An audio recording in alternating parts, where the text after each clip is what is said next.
Meu nome é Marli Oliveira, tenho 56 anos e se tem uma coisa que sempre me irritou nessa vida foi essa mania do povo de fingir santidade em cima de imagem de barro. Nasci, cresci e moro até hoje em Paraguaçu, interiorzão de Minas. Rua de paralelepípedo, gente fofoqueira, igreja na praça e missa todo domingo, com o sino tocando igual relógio quebrado. Sou viúva há mais de 20 anos. Meu marido, Raul, morreu num acidente besta de moto. Deixou só dívidas e lembrança ruim. Não tivemos filhos. A vida nunca me deu muita escolha. Montei uma lojinha pequena de produtos de limpeza na garagem de casa e fui tocando a vida. Vendo sabão, água sanitária, arrudo, pano de chão. Sobrevivo. Minha casa fica bem ali, na Rua da Matriz, onde todo ano, no mês de outubro, passa a tal da procissão de Nossa Senhora Aparecida. O povo se junta feito formiga, anda cantando, carregando vela, rezando alto, emocionado, uns até chorando. Nunca engoli isso. Desde criança, quando minha mãe me arrastava para essas coisas, eu achava tudo um circo.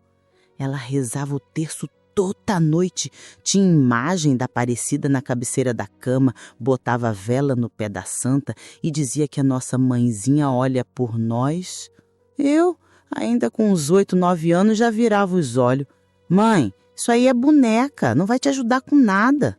Ela se calava e eu fui crescendo com esse ranço enraizado. Com o tempo, virei mulher feita, mas junto com a idade veio o rancor. Rancor da vida, das pessoas, de tudo que cheira a fé. Quanto mais o povo rezava, mais eu bufava. Tinha prazer em provocar. Se a santa fosse tão milagrosa, Paraguaçu já estava rica, eu dizia em voz alta na frente dos fiéis. E quando chegava o mês de outubro, eu já acordava atravessada. A rua toda se enfeitava. Botavam bandeirinha azul e branca, luzinha piscando, altinho para a imagem passar. Eu olhava da janela e sentia o sangue ferver. Ah, que palhaçada! Murmurava para mim mesma. Tudo isso por causa de uma boneca de gesso. Começava a passar o carro de som convidando para a novena e eu aumentava o rádio da loja no último volume. Tocava forró, tocava brega, qualquer coisa que atrapalhasse. O pessoal da organização da festa já nem passava perto de mim. Sabiam que eu não prestava. Teve ano que bateram de porta em porta pedindo doação para a festa. Quando chegaram na minha loja, eu fui logo falando. Aqui não, vai pedir para Aparecida, ver se ela faz cair vela do céu para vocês. A menina saiu com o rosto vermelho. Acho que era neta do finado seu Aloísio, um homem bom, mas eu nem aí. Sempre gostei de provocar. Me dava um certo prazer ver o povo de fé desconcertado.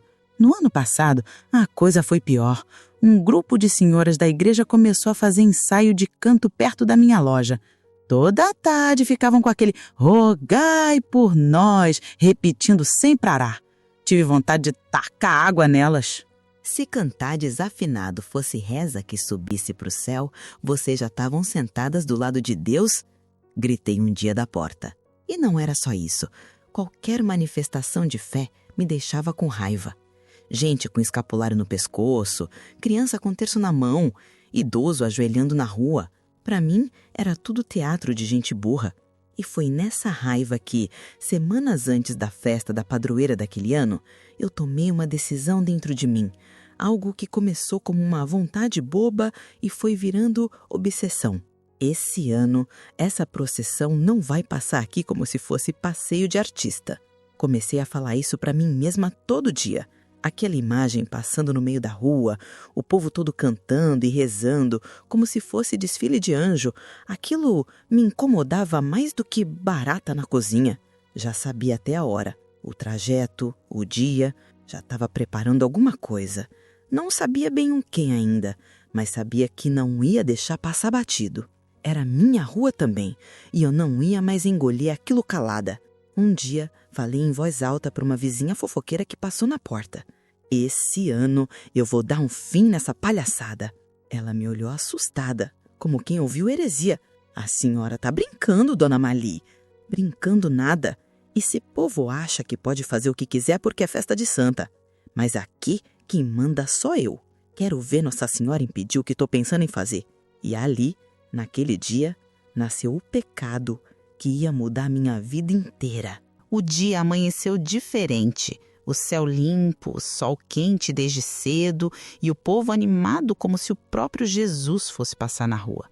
E para eles era isso mesmo. A tal procissão de Nossa Senhora Aparecida era o auge do ano, como se não houvesse mais nada importante em Paraguaçu além daquela imagem velha desfilando com o povo feito zumbi atrás. Mas eu, Mali Oliveira, acordei com outra disposição. Aquela manhã, para mim, era dia de acerto de contas. Já estava tudo planejado, cada detalhe. Levantei cedo, vesti minha roupa velha de limpar quintal, prendi o cabelo num coque apertado e fui preparar meu presentinho para o povo de fé. Peguei um balde azul grande, joguei água da caixa dentro, depois sabão em pó, que arde o olho. Fui lá no quintal e recolhi cocô dos cachorros, os meus e os que invadem meu terreno. Esfarelei tudo na mão com raiva, joguei no balde. Depois peguei resto de comida azeda, arroz velho, pedaço de carne podre da geladeira e, por fim, esbotei parte do cano de esgoto do ralo dos fundos, que estava cheio de graxa e sujeira. Misturei tudo com uma pá de entulho. O cheiro era insuportável, mas para mim era cheiro de vingança. Quero ver rezar depois disso, murmurei, com um sorrisinho no canto da boca. Escondi o balde atrás da porta da loja, fiz como quem vai abrir só para olhar o movimento, mas deixei entreaberta, pronta para a hora certa. Fiquei ali, esperando. Dava para ouvir os cantos vindo de longe. Ó Mãe Aparecida, rogai por nós, abençoa nossas casas, nossas famílias. Meu estômago embrulhava com cada nota daquela música. Fui me arrepiando, mas não de emoção. Era ódio mesmo, ódio acumulado de anos. De repente, começou a passar a procissão. Centenas de pessoas, velho de bengala, criança com camiseta azul, gente descalça, uns chorando, outros com a mão no peito. E lá no meio, a imagem dela, carregada em andor florido, cheio de fita, cheio de vela em volta. O povo se ajoelhava na rua. Tinha quem jogasse pétala no chão. E eu ali, por trás da porta, com o coração disparado. Quando a imagem chegou bem na frente da minha loja, num momento de silêncio entre dois cânticos, abri a porta com força e joguei o balde inteiro, com ódio, com vontade, com nojo no coração. Aquela lama podre de sabão, bosta, comida e esgoto voou no meio da multidão. Acertou uma senhora no rosto, uma criança no colo da mãe, molhou a batina do padre e espirrou direto na imagem de Nossa Senhora, deixando um rastro marrom nojento nas vestes da santa.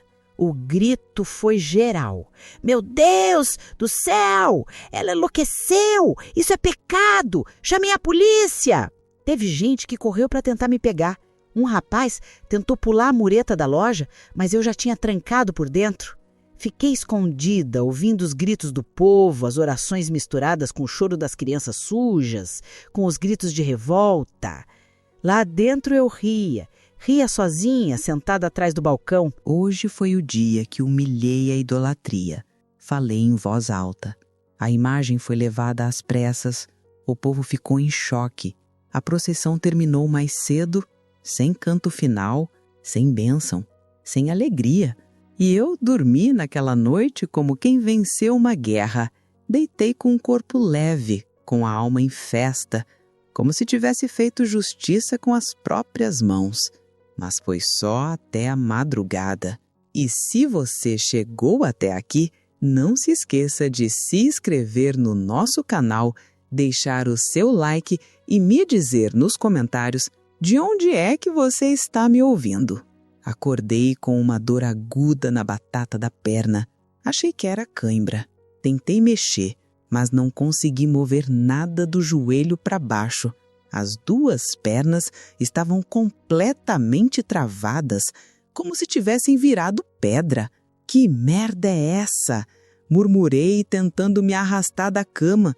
Rolei para o chão, caí de lado, bati o ombro. A dor nas pernas aumentava. Um peso, uma queimação, um formigamento estranho, como se tivessem 1000 agulhas me espetando. Tentei gritar, mas a garganta travava. Peguei o celular que estava em cima da cômoda com dificuldade e liguei para a emergência. Socorro! Não estou sentindo as pernas. Estou no chão. Chegaram em minutos. Fui levada de maca. Passei pela rua em silêncio, sem ninguém me olhar. Só uma outra fresta de janela aberta. Todo mundo já sabia. Já falavam de castigo, de resposta do céu. No hospital, os exames não mostravam nada, nenhuma fratura, nenhum coágulo, nenhuma explicação. Só um diagnóstico seco. Paralisia súbita sem causa aparente. Mas eu sabia. Lá no fundo eu sabia, mas não queria admitir. Ainda não. O chão gelado me acordou com um choque. Acordei no meio da madrugada, caída do lado da cama, com a cabeça doendo e o corpo duro. Tentei levantar e senti um peso absurdo nas pernas, como se 2 sacos de cimento estivessem amarrados em mim. Olhei para baixo e levei um susto. As pernas estavam inchadas, vermelhas, quentes. Tentei me arrastar, mas o chão era duro, áspero. Peguei o celular com dificuldade, tremendo. Liguei para o SAMU.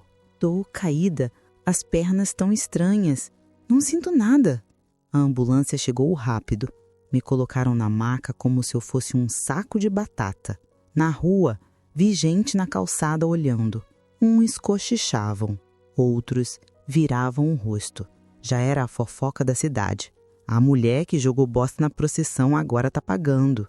No hospital, os exames foram direto.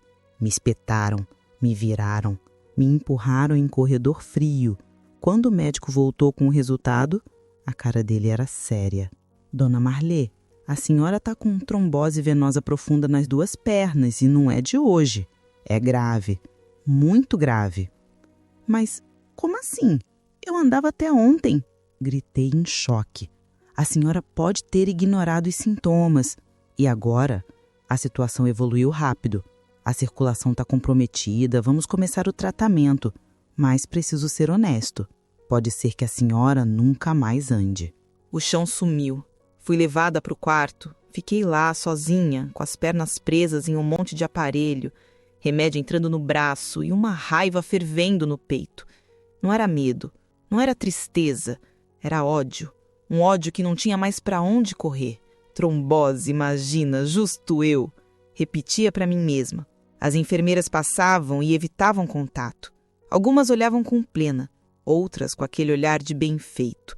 E eu sentia tudo, mas fazia questão de sustentar a pose. Deus é justiça, né? Pois agora vê se cura isso aqui sem ciência, sem médico. Falei alto, debochada no fim da tarde. Mas a noite foi outra coisa. Na madrugada do 2º dia, acordei sem motivo. O quarto estava em silêncio, só o barulho baixo do oxímetro no meu dedo. Olhei para o teto, tentei dormir de novo, mas alguma coisa me fez virar o rosto para o canto esquerdo do quarto. E foi quando eu vi uma mulher. Estava parada ali, quieta, de costas. Usava um manto azul escuro que caía até os pés, os ombros encurvados como quem carrega tristeza nas costas. Não dava para ver o rosto, só o corpo parado, imóvel, firme, tão real quanto a parede, quanto o ar que eu respirava. Não consegui mexer nada, nem os braços, nem os olhos. Senti o corpo gelar. A presença dela pesava, mas não era uma dor, era outra coisa, uma força, um silêncio que falava mais que grito. Fechei os olhos com força. Quando abri, não estava mais lá. Gritei, acordei o hospital inteiro. Entraram enfermeiros, médico, técnico, perguntaram se eu estava sentindo dor e se queria calmante. Tinha alguém aqui, tinha uma mulher aqui no quarto. Não tinha ninguém, Dona Marli, tá sozinha desde o início do plantão. Eu vi, Ela estava ali, de azul, bem ali naquele canto. Se entreolharam. O médico anotou alguma coisa. Pode ser um delírio causado pela dor, pela medicação. É comum. Não foi delírio, gritei. Eu sei o que vi. Mas ninguém me levou a sério. Me deram um calmante e apagaram a luz. Fiquei com os olhos abertos por horas, sem dormir, o coração batendo alto no ouvido. Na noite seguinte, eu já estava com medo de dormir. Fiquei com a TV ligada no volume baixo, só para sentir alguma companhia. Mas o sono é traiçoeiro. Vem quando quer. E ele veio. Acordei de novo no mesmo horário, 3 e pouco da madrugada. E ela estava lá outra vez, no mesmo canto, de costas. Mas agora chorava. Dava para ver o movimento do ombro, o leve soluçar do corpo. O manto azul tremia com o choro silencioso. Não tinha som, mas o quarto inteiro parecia respirar com aquela dor. Senti uma lágrima escorrer do meu próprio olho e eu nem sabia por quê. Quem é você? Sussurrei, sem esperar resposta. Ela não respondeu, não virou, ficou ali, só sentindo. E depois, sumiu. Acordei no susto de novo. A enfermeira veio ver o que houve e eu não falei nada dessa vez. Só fiquei olhando para o canto do quarto, vazio, mas cheio de alguma coisa que eu ainda não conseguia entender. Aos poucos, a raiva que me segurava começou a desmanchar e no lugar veio medo. Medo de que aquela mulher voltasse. Medo de que não voltasse mais. Eu comecei a duvidar de mim mesma. As visões continuavam. Não era toda noite, mas quando vinham, pareciam mais reais que o hospital, mais fortes que a dor nas pernas, mais vivas do que tudo que já tinha experimentado. No começo eu ainda tentava achar explicação. É a morfina, é o cansaço, é a culpa. Mas lá no fundo, no lugar onde nem o orgulho consegue esconder nada, eu sabia. Não era delírio. Era real. Na terceira noite a coisa foi diferente. O quarto estava mais escuro que o normal. A luz da parede tinha apagado e a do corredor não passava pela fresta da porta. O silêncio era tão profundo que até o barulho do meu próprio coração me incomodava. Acordei com um aperto no peito e quando abri os olhos, vi a luz chegando pela porta. Não era a luz elétrica, era a luz de vela. Uma claridade quente, premendo de leve como se o vento balançasse uma chama. Junto com ela, vieram os sons. Passos lentos, orações em voz baixa. E então percebi o que estava acontecendo. Era a procissão. Dentro do hospital, dentro do meu quarto. Primeiro o padre, depois as senhorinhas de véu, os jovens com camiseta azul, as crianças com flor na mão. Todo mundo entrando devagar, um atrás do outro, com os olhos voltados para mim. Tinha silêncio no andar inteiro, mas o olhar deles gritava. Tentei gritar também, tentei chamar, tentei levantar, mas não consegui. A voz não saía, a garganta seca, o corpo travado. Era como se eu estivesse presa no próprio erro. Foi então que ela apareceu. No fim da procissão, no andor, cercada por luz. Nossa Senhora Aparecida. Não era só a imagem, não era gesso, não era estátua. Era ela, viva, presente, olhando para mim. Quando colocaram um andor no chão, ela desceu sozinha e veio caminhando, com os pés descalços, manto azul arrastando no chão, a coroa brilhando com uma luz que não feria os olhos. Ela chegou perto da minha cama, bem perto, e me olhou, o rosto sereno, mas firme, o olhar profundo, sem raiva, sem ódio, mas com uma dor que eu nunca tinha visto em ninguém. Uma dor mansa, de mãe. Naquele instante, meu corpo inteiro começou a esquentar. Não era febre, era outra coisa. Um calor que subia dos pés até o rosto, como se cada pedaço de mim estivesse sendo queimado por dentro. E então, ela falou. A voz dela era calma, mas cada palavra batia no peito como martelada. Você me machucou. Mas mais ainda machucou os meus filhos. As palavras entraram como faca, me atravessaram e pela primeira vez senti um vazio que nem a raiva conseguia tapar. Eu chorei. Chorei de um jeito que nunca tinha chorado na vida. Como quem quebra por dentro. Como quem entende tarde demais o tamanho do erro que cometeu. E então acordei gritando. O quarto cheio de luz. Os enfermeiros entrando correndo. O médico perguntando o que tinha acontecido. Foi ela. Ela estava aqui. Ela falou comigo. Dona Marli, não tinha ninguém aqui. A senhora teve um pesadelo. Não foi sonho. Foi verdade. Eu vi ela. O médico trocou um olhar com a enfermeira. Anotou algo na prancheta. Me ofereceram um calmante. Eu recusei. Fiquei em silêncio. Mas por dentro, o medo tinha chegado. Nos dias seguintes, fui me afundando. Parei de comer, não conseguia dormir, o rosto inchado de tanto chorar. As pernas doíam, mas nem isso era o que mais pesava. Era o remorso. O olhar daquela mãe não saía da minha cabeça. Fiquei dias sem abrir a boca, só lembrando da minha mãe, do terço na mão dela, da fé simples que eu sempre ridicularizei, do altar na cabeceira, do jeito que ela falava com a imagem da Aparecida, como se fosse gente viva. Ela é sua mãe também, Marli, mesmo você não querendo. Minha mãe dizia. Na época eu ria, agora eu chorava. A lembrança da infância batia forte. O cheiro do incenso, da vela, do bolo de fubá nas tardes de domingo, a oração da minha mãe ecoando pela casa. Eu dizia que tinha esquecido tudo. Mentira, estava tudo ali. E agora, sozinha, doente, sem ninguém, eu sentia falta de tudo aquilo. Quando o médico disse que eu ia ter alta, não senti alívio, senti foi medo. A senhora vai para casa, mas vai precisar de cuidados. A trombose não regrediu. Vai precisar de cadeira de rodas por tempo indeterminado. Ele disse, olhando para a tela, sem coragem de me encarar nos olhos. Voltar para casa naquele estado era pior do que ficar ali no hospital. Pelo menos ali eu estava protegida do olhar do povo, da cidade, da vizinhança que já falava de mim como se eu fosse um exemplo de castigo. Saí de lá empurrada numa cadeira velha, com as pernas roxas, enfaixadas, sem força para nada. Nem para sentir raiva eu tinha mais.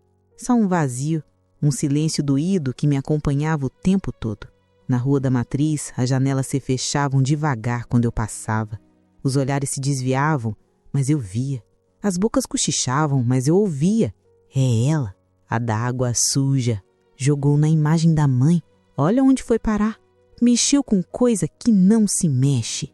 Minha loja seguia fechada, poeira na vitrine, fios de aranha nos cantos, ninguém batia na porta, ninguém perguntava se eu precisava de ajuda e, sinceramente, eu entendia.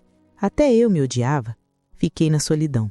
A casa grande, silenciosa, gelada, as paredes pareciam sussurrar os erros que eu cometi, a cama virou prisão, a cadeira de rodas um lembrete do que eu era agora.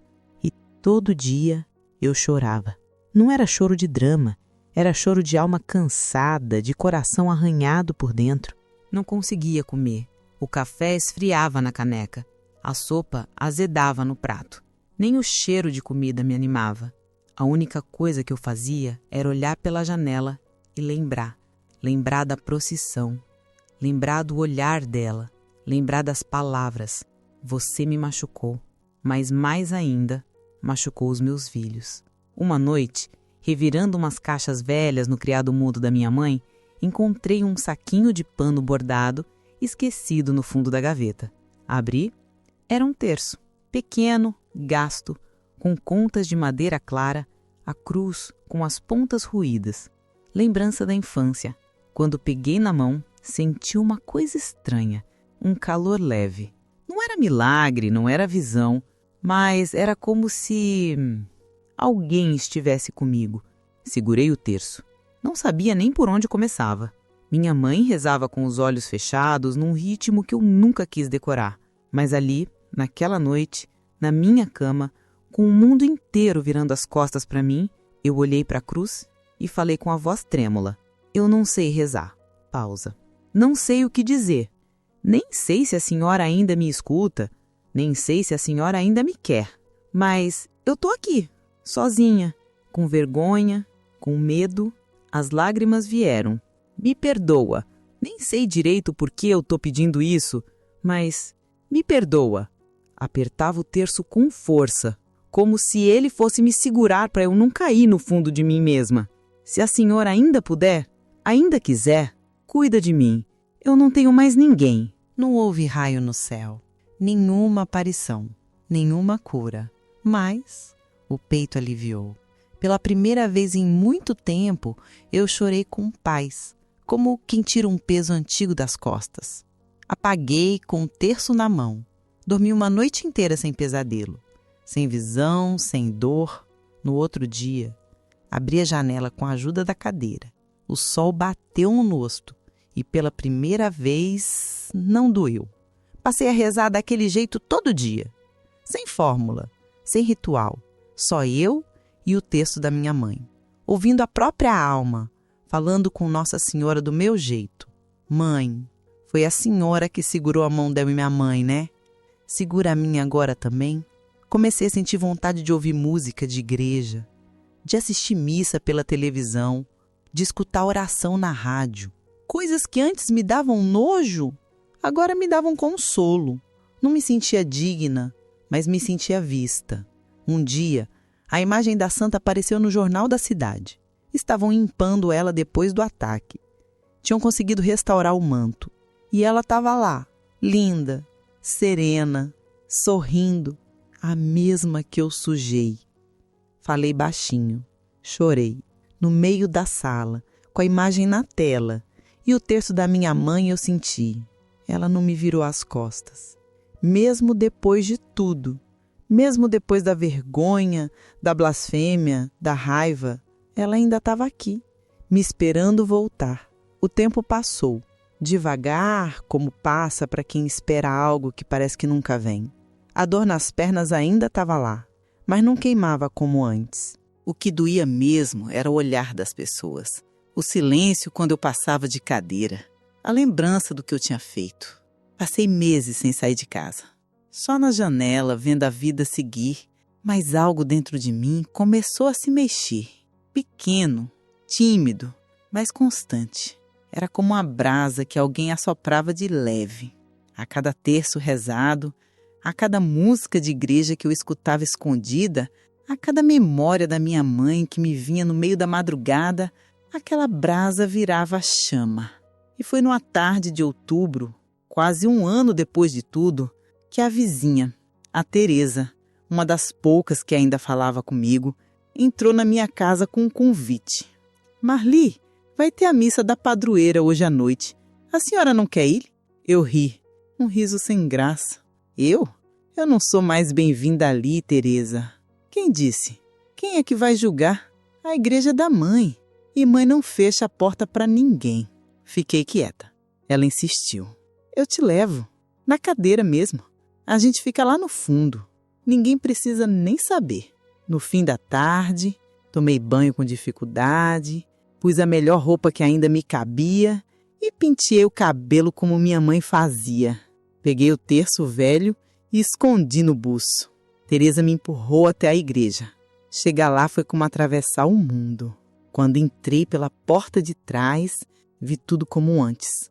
O altar florido, a imagem da Aparecida reluzente, o povo com vela na mão, crianças de branco, senhoras com véu. O cheiro de incenso me tomou inteira. A garganta fechou. Senti vontade de ir embora, mas fiquei. Fiquei ali, no fundo, sem levantar os olhos. Teresa ficou do meu lado. Não falou nada, só fricou. A missa começou. As orações me batiam como vento no rosto. A cada palavra do padre, parecia que ele estava falando direto para mim.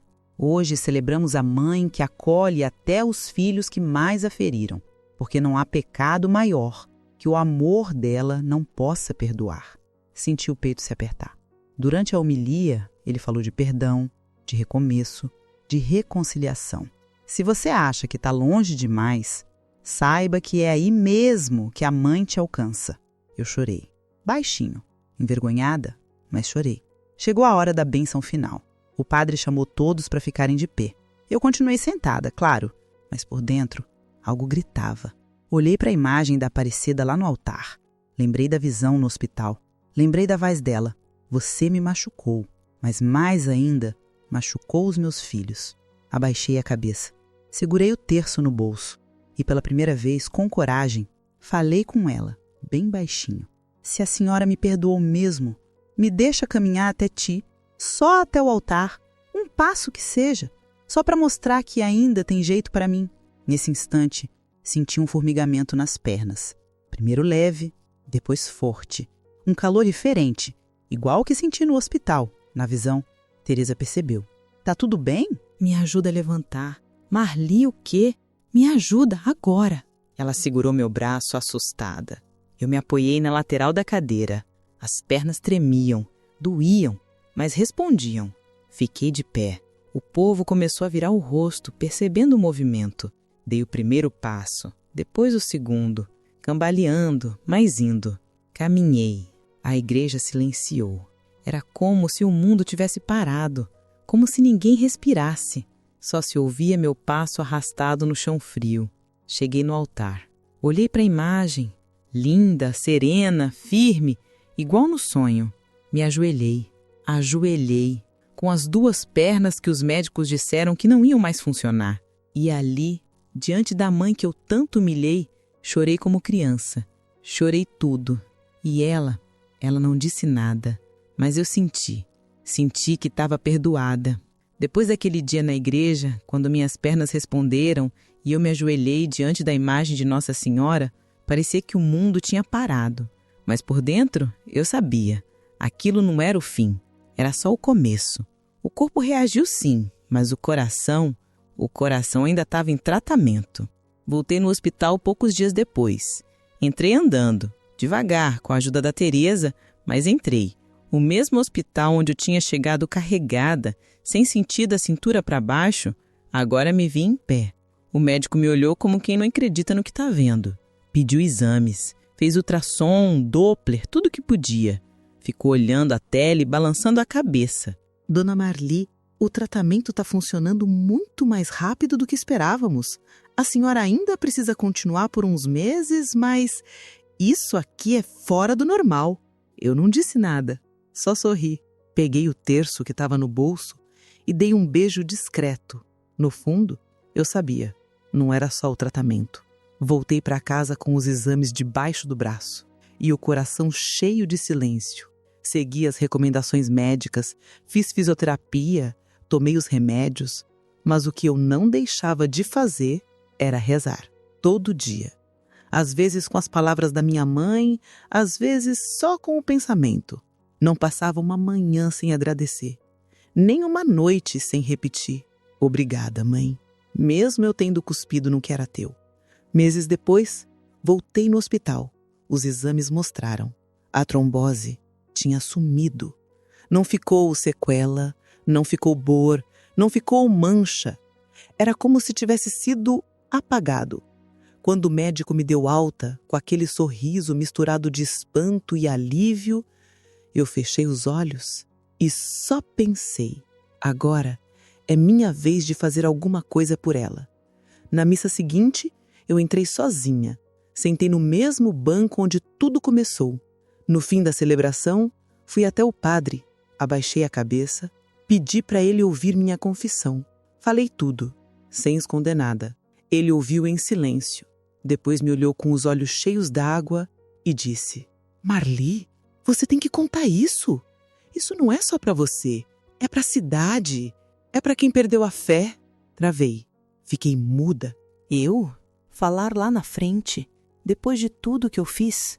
Justamente por isso. Porque o milagre não foi só no corpo, foi no coração. E o povo precisa ouvir. Pensei muito, lutei comigo mesma, mas no domingo seguinte lá estava eu, na frente de todo mundo, com um microfone tremendo na mão. Meu nome é Marli e eu sou aquela mulher que jogou água suja na procissão. A igreja ficou num silêncio que dava para ouvir o som das velas queimando. Eu fiz isso porque eu tinha raiva, porque eu achava que era tudo mentira, porque eu queria ferir e feri. Molhei a imagem de Nossa Senhora com esgoto. Molhei crianças, idosos, mães com sujeira. Mas fui eu também que, dia depois, não conseguia mais andar. Fui eu que fiquei doente, fui eu que vi ela no canto do meu quarto chorando, fui eu que pedi perdão sem saber rezar, e fui eu que diante do altar pedi para caminhar até ela, e caminhei. As lágrimas vinham sem eu controlar. A igreja inteira me olhava. Alguns choravam, outros só fechavam os olhos. Eu não merecia, mas ela me perdoou. Ela me curou. Ela me acolheu como uma mãe que não esquece do filho rebelde. Eu venho aqui hoje não para me limpar, mas para agradecer e para pedir desculpa. A cada um que eu feri, a cada um que eu desprezei. Eu estava cega, estava suja por dentro, e só quem me lavou foi Nossa Senhora Aparecida. Quando terminei, o padre veio até mim. Não falou nada, só me abraçou. Depois, com a mão trêmula, tirou de trás do altar uma imagem pequena de Nossa Senhora, madeira escura, manto azul. Colocou nas minhas mãos e disse: leva para casa. Agora ela vai contigo para sempre. Chorei de novo, mas dessa vez de gratidão. Nunca mais deixei de ir à igreja. Nunca mais.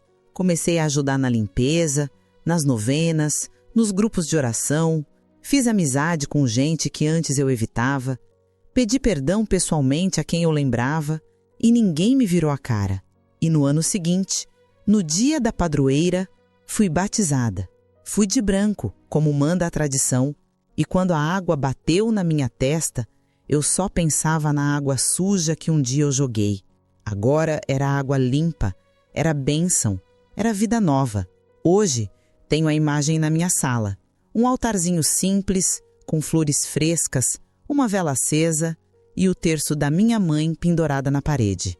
Toda manhã sento ali, fecho os olhos e falo com ela. E se alguém me pergunta o que aconteceu comigo, eu não invento desculpa. Só digo: eu sujei a fé deles com esgoto e ela limpou a lama do meu coração. E se você gostou, não se esqueça de se inscrever no nosso canal, deixar o seu like e me dizer nos comentários de onde é que você está me ouvindo.